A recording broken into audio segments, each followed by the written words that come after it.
Hi, y'all. It's Bridget Cutshaw with Real Things Living. Today, my guest is Wynford Dore. He is an author, an entrepreneur, and a researcher.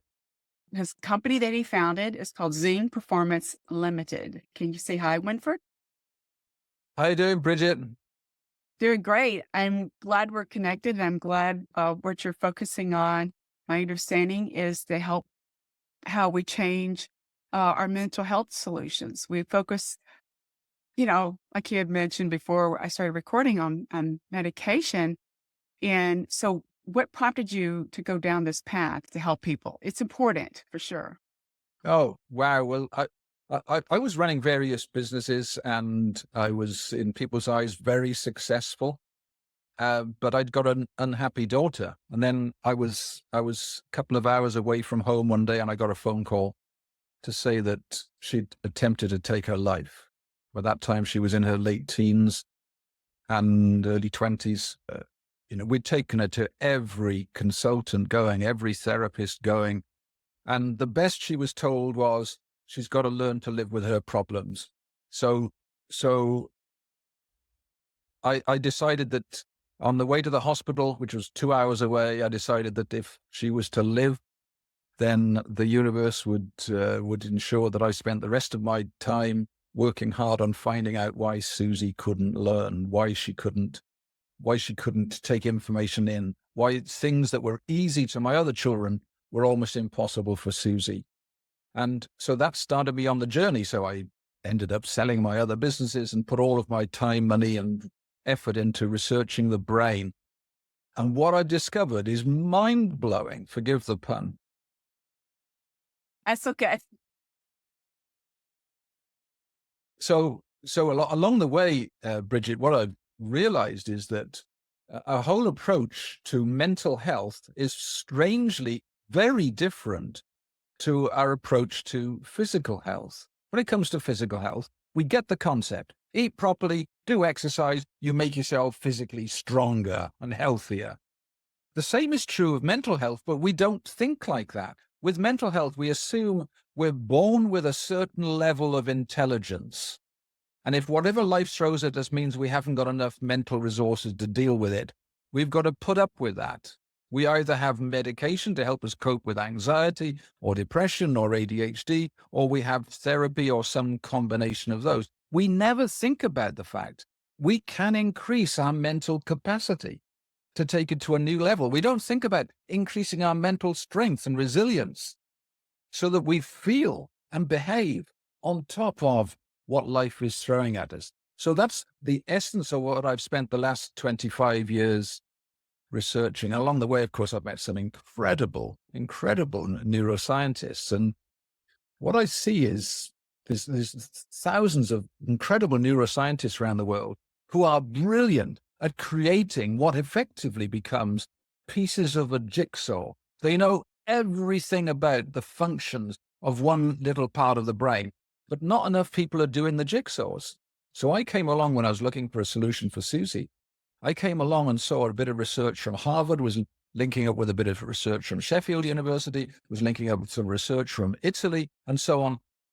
And gradually I was putting a picture together saying, there is a natural way of increasing our mental capacity with no downsides, only with upsides, so that we can increase our mental strength and deal with, in Susie's case, it was learning limitations. For others, it was attention issues. Others, it's anxiety. Others, it's depression or bipolar and so on. There are so many mental health conditions. They seem to be on the increase. And yet the solutions, the resources to help aren't on the increase. But what I've discovered is when you do that jigsaw from all of the pieces of jigsaw made by these amazing neuroscientists, there is a natural solution that's transformational. So there's my story, Bridget, and it kind of Right. fits with That's it fits with your passion too, which is all about yes. us increasing our resilience. It's definitely very inspiring. I find it inspiring that you want to help your daughter and you look for different. I like how you're talking about the pieces of a puzzle because I think, at least from growing up, talking about mental health was something you didn't talk about for some reason. It's very negative for some reason. Well, and people, and there so many struggle with mental health. If you look at how many have faced trauma in their life, Mhm. if I'm a board member of the Reach Institute, which is the famous charity that deals with struggles in children in school. The number of school children who consider suicide every year is huge. Right. It's massive. It's scary. And it's got a lot worse since COVID. Now, you hear of children that are suicidal. They have to wait months before they can see a trained mental health specialist. We just don't have the mental health resources to deal with those problems. So these children, the adults, are struggling on, having to live with it. And all because this whole concept of naturally increasing our mental resilience isn't being talked about.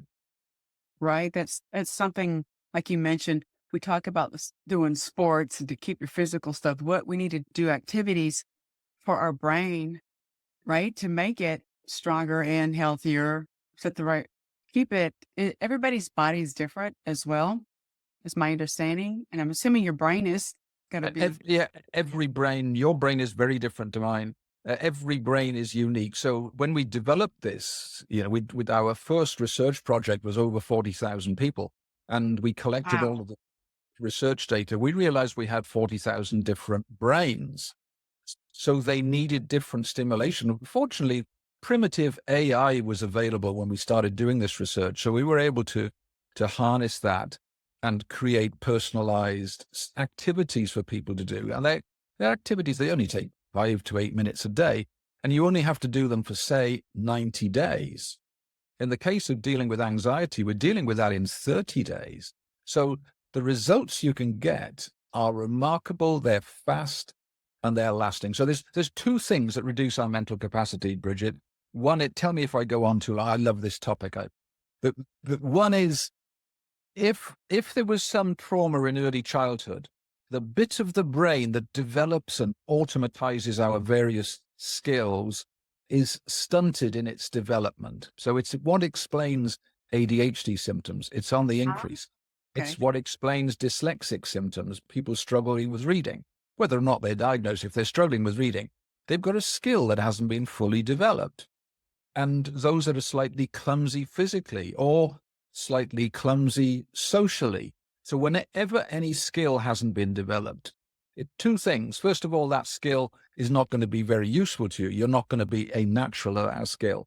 But equally as serious is that it fills up your thinking brain with processes to help out that skill that isn't fully developed. When a skill is fully developed, you don't think about it. It happens up here in your cortex where you've got unlimited capacity and Great. unlimited speed almost. When a skill isn't fully developed and you're having to use your thinking brain, they call it conscious compensation. So your thinking brain gets full of stuff that shouldn't be there. That's reducing your mental capacity. So that's one thing. And we correct that by working on the cerebellum. We develop the cerebellum, we increase the density of gray matter. According to the scientific journal Nature, the very activities we give people multiplies stem cells in the cerebellum. The cerebellum's only small, by the way. It's only 10% by volume of the brain, but it's got 3/4 of all our brain cells. It's Wow. massively important. It is the master junction box. So we work on activities that develop the cerebellum. That in turn finishes off those skills. In the case of my daughter, her eye tracking was poor. So instead of her seeing the letters and words, it going in a nice order, they went in scrambled because sometimes her eyes were going backwards or up and down instead of smoothly taking the letters in. So that was why, for her and for thousands of others, 1 in 4 people don't read easily. Almost all of them have poor eye tracking. It's a skill that's not developed. When you improve the cerebellum, you improve that skill, you make reading easier. And that's hugely important. But equally as important is you increase the capacity in your thinking brain because the processing that's having to happen there shouldn't be happening there. You take it away. You don't need it there. And it can be processed up in the cortex where you've got unlimited capacity. So that's the first stage of the process of increasing mental capacity. Does that make any sense? Yes, I'm just well, I mean, I'm like in awe. of what you're doing because it does make sense. And for some reason, we've always pushed people aside who've had, who didn't sit in. And I think, is that the right word? It's our Yeah. culture, maybe. Well, yeah, neurodiversity is on the increase. And Exactly. It's why. we, as we, as well, there's a few theories about that. Some of them are pretty controversial. Well, let me come back to that. But with neurodiversity, you've often got a degree of genius. So most people that don't read are actually very much brighter than their school marks give. Nearly everyone that has ADHD symptoms has a degree of genius. People focus on the ADHD symptoms, the negative ones, instead of the fact usually these folk are highly creative. They think outside the box. They get hyper-focused and make things happen when it's important to them. So these folk have got huge skills that are great, important talents in the workplace, but a real irritation to a teacher in a school. So somebody that goes through a school with neurodiversity, the teacher's having to work hard. They're disrupting the other pupils. They don't read and write as easily as the others. They get poor marks. And many of them go through their life thinking they're a failure, that they're not very bright, when in actual fact, the opposite is often true. Based on what you just said, I met someone recently, not in person, but through a group we passed like 6 months ago. He was diagnosed with your ADHD and neurodiversity as an adult, and he is a fantastic creative writer. I read something like, wow. And so, but he's not, so I've just been giving him some positive feedback, trying to make him feel better. All of us have in this group, but he's been upfront about that, what has dealt with. He's always was berated because he was Yeah. different. This man can write really Well, creatively. well, if you take neurodiversity, Uh-huh. many with neurodiversity end up underachieving the whole of their lives. They've all got potential, but only a few of them actually realize that potential. And Right. we should take the gamble out of that. We should take the risk out of it as parents or even as teachers.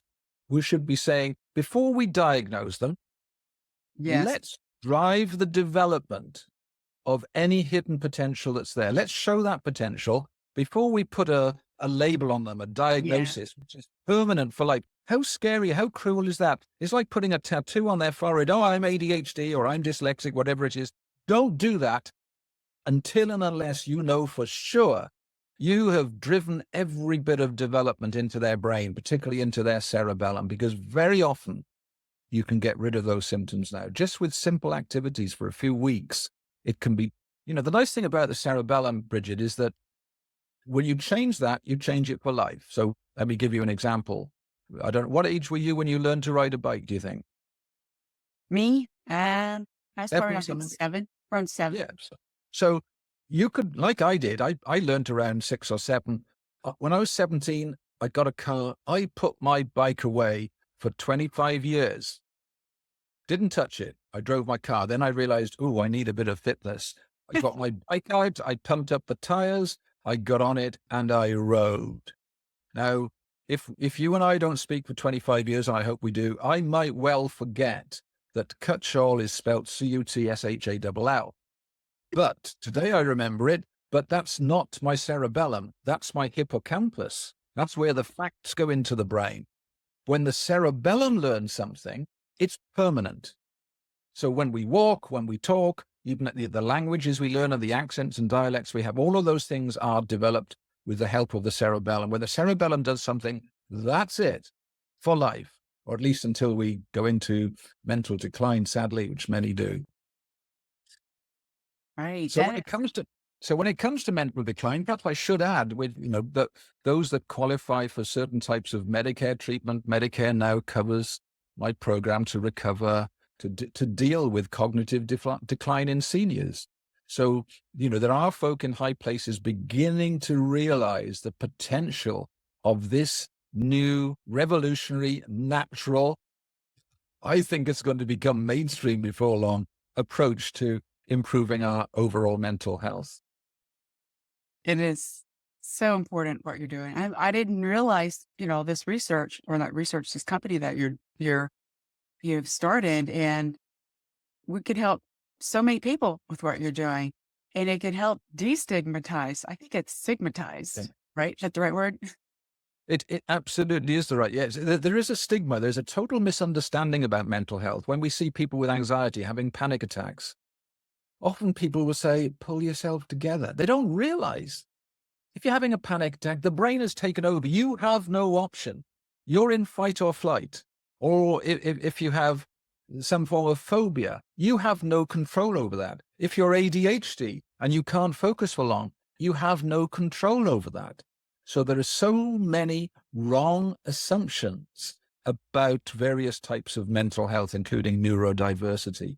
We've got to get to grips with this and start understanding people better. They don't have a choice. When the brain takes over, the brain is in control. My daughter wasn't lazy. She couldn't read because she couldn't take in information. She was actually working harder than anyone else.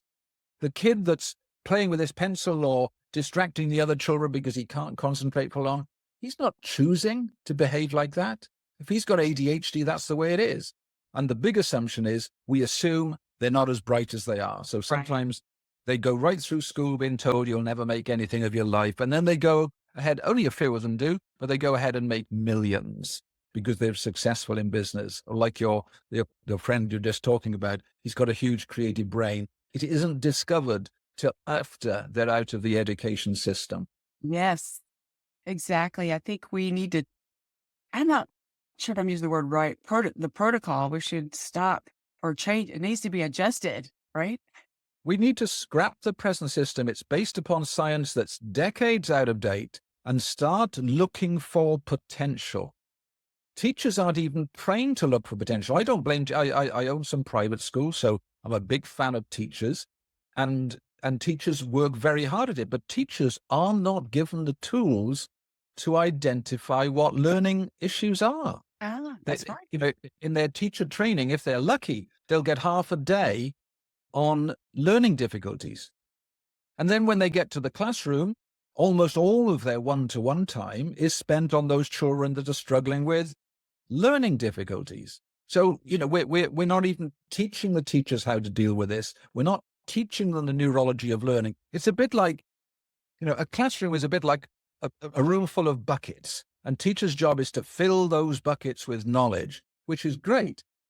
But if half a dozen of those buckets have got holes in them and the teachers are not taught how do you repair, how do you fill those holes so that they can retain what I am teaching them? And that's what it is. Improvement in education, solving this problem of neurodiversity, is all about repairing the holes in the bucket, and that's developmental. So I never blame teachers. I never Right. blame parents. It's so rare that it's bad parenting. It's very rare that it's bad teaching. It's always the lack of development in key parts of the brain that holds back children from learning. Right. And I think it's what's going on. My sister's a teacher. You're just making me think of it. She has to deal with a lot of, um, they recently I should say incorporated those kind of kids you're talking about that has difficulty learning with the regular classrooms.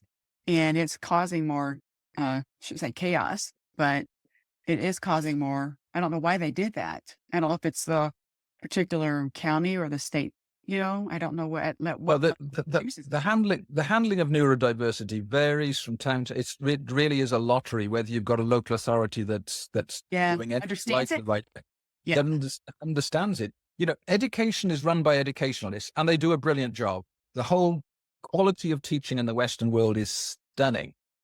The quality of overseeing neurological development is totally missing from the education process, and that's crazy. We have medics looking after development, or we have psychologists, psychiatrists, and other medics, and we have teachers doing that. We've got a void in the middle, and that void is all about those children that are struggling. So guess what? There's two sorts of parents. You get many parents who assume that the education authority is going to find and solve all of my child's learning issues, whether it's attention or reading or it's behavior or poor social skills, poor sorting skill, sporting skills. We assume, wrongly, that the education system has got the tools for that. No, they haven't got a clue. They're not given the tools. They don't think like that. They're brilliant educationalists. They're not developmental specialists. So you get the what I call the abdicator parents who wrongly assume that school is going to solve this for my child. And then you get the warrior parents. The warrior parents are the ones, sometimes they're accused of being a bit pushy because they go to the school when their child is not learning the way they should. Guess what? I'm a fan of those warrior parents, those pushy parents, if you like. So if any of your listeners have ever been called pushy parents, I take my hat off to them because they are the ones that are more likely to find how to develop their child and help him or Right. her be their full potential. They're looking for solutions and looking, that you just, I also noticed too, there's so many people that are becoming, going into psychology, right? Is that kind of, you think, related to this increase in ADHD? So many people, there's so many psychologists now. Well, Just curious. why does ADHD start? What's the real root Right. cause? Why does any neurodiversity start? I feel from all the research I've done that its genesis is in some form of trauma. It can be trauma in the womb, it can be trauma at birth, a sudden forceps delivery or an emergency Yes. cesarean. Yes. These are traumas to a child whenever the brain cannot predict what's going to happen next. It is a form of trauma. It is stressed. And so any trauma in early childhood can stunt the development of the cerebellum. The cerebellum is that master junction box. It's the room full of computer coders that make all of the processes that makes life easy and make us unnatural at everything, or not, as the case may be. So if you've got a trauma in very early childhood, the cerebellum is stunted. And then what happens is that various skills don't develop. Then Right. we need conscious compensation to help us whenever we want to use those skills that we're not a natural at. And that dramatically reduces our mental capacity. But there's something else that trauma does, because trauma doesn't just do one thing. We have trauma in the early months or years of our life. We end up with triggers. We end up with a propensity to react badly to things that happen. In other words, we go through life glass half empty. We expect life to be difficult. We expect the world to be a dangerous place. So those triggers that are created very early, they become amplifiers to whatever is happening. So if I get a situation that for some people would be, oh, that's annoying, but it's not too bad. To others, it might be totally amplified out of all proportion, and they become highly anxious about it, highly stressed and overwhelmed. And the difference is the trauma in their very early childhood has created the trigger that's Wow. created the amplifier. So that in itself, we know when we get triggered, the brain gets flooded with cortisol and big chunks of our brain go out of action. That's another way we reduce mental capacity. So my research has all been about piecing together these pieces of jigsaw and finding a way of increasing neuroplasticity, creating the stem cells in the cerebellum, improving those skills naturally, and cutting the links between that original memory in the subconscious, the original memory, and the trigger that puts us into a high state of alert. This And is, this is all possible. We're doing it. I believe you. This is very, very helpful information. As you were talking, and just made me think of, and it mentions like my brother-in-law. He's my husband's older brother. He had traumatic, and you're talking about. I think they had to use forceps to pull him out, Yeah, yeah. and he's got an issue now. And I think his parents were in denial for a long time. I convinced him to go see a doctor to get some help because he kept getting fired because he just couldn't control his. Yeah, poor chap. Yeah, but he's not, he just has a, what is it? So he had poor contact with reality, whatever that means. But they said medication wouldn't help him, but he has gotten better, sort of, but they believe he did have some damage, like you said, to the cerebellum. Yeah. Like, Well, if you get any trauma in early childhood, mm, it creates an amplifier, and that amplifier turns ordinary situations disproportionately to extremely dangerous situations, and so they react badly. So any form of irrational behavior is normally can be traced back to a trigger That's that's what come I'm from something thinking. early. And And he's very I was gonna say he's very trustworthy. Like, my dogs love him. They trust him. yeah, He's just a not he's just he can't he's one of those people, he can't be in a job where he's with a lot of people. Do you know what I'm saying? Because he'll react for some well, reason. look, well, Bridget, there's hope for him. Yes. We're working with a lot of war veterans that have come back from Okay. war zones with all sorts of traumas. We're working with people that have had various forms of abuse, psychological abuse, sexual abuse, physical abuse, Oh that have gosh. tried so many other things. When you put together the combination of things that multiplies the power of things like EMDR, which is a proven process, we multiply the power of that, it seems, and we put neuroplasticity in. When you put those natural tools together, you can press the reset button. You Okay. can, going back to birth, to childhood, to pregnancy. And look, if any mums are listening, please don't start thinking it's your fault. There's so many things happen Correct. traumatic that are completely outside of your control. And what we've got to just simply face and acknowledge is, if there's been trauma and it's created triggers, let's get rid of those triggers. Let's go back to the root cause, because that's the only way you're going to actually deal with what's causing all of these other symptoms. But there's one good thing. If you have a trauma in early childhood, or we've just talked about lots of negatives, but often it creates genius as well. Yes. As a baby, if you're having to deal with situations you shouldn't have to deal with, and your brain is confused and overloaded, you're actually looking for solutions. So that's often the case with ADHD. Often it's a trauma that creates the tendency for ADHD symptoms. But alongside that, your brain had to face, how do I get out of this situation? How do I deal with this? That a young baby shouldn't have to deal with. So if from a very early age, you're trying to solve problems that you wouldn't normally have to solve, you go through life comfortable with taking risks and solving problems and thinking outside of the box. So Right. there is a bit of an upside there. And what I love working with people on is harnessing all of those upsides, making more of them, and getting rid of the downsides. And that today is possible. So I guess I have one question for you in the takeaway. If a parent is in a situation with a child like this, what would be the first step to reach out? Who do they reach out to for something like this? Well, we haven't got this into the established medical facilities yet, but it is happening. As I just said, Me- Medicare is just beginning to cover the costs for seniors. We're working very closely with the famous Dr. Ned Hallowell, who's put our program, all of our technology, into an app, the Hallowell app, to deal with ADHD naturally. And if people can go to our website, zingperformance.com, and they will find resources there. They'll find trained coaches to speak to. And we've made it very affordable. My motivation is, I don't want families to face what my daughter had to face. So it's accessible, it's affordable.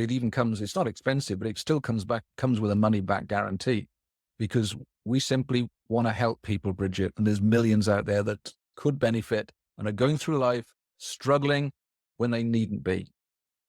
That is so helpful. I'm so glad, Winford. Unfortunately, you had to deal with this with your daughter, but you found a solution.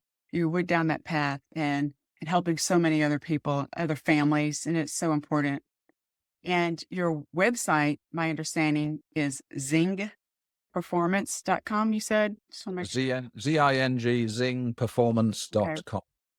And for those that are listening, I'll include that link and his other social media links in the description. This is very helpful, very inspiring. And as you were talking, all these people that I knew are just ideas just came in to mind. And I just think we need to embrace and help those people. And I love the way you said these. We need to help the teachers figure out a way to help these, how to train these kids. It's so Look, important. it might take another generation, sadly, to get to every teacher and to every school. We will do it.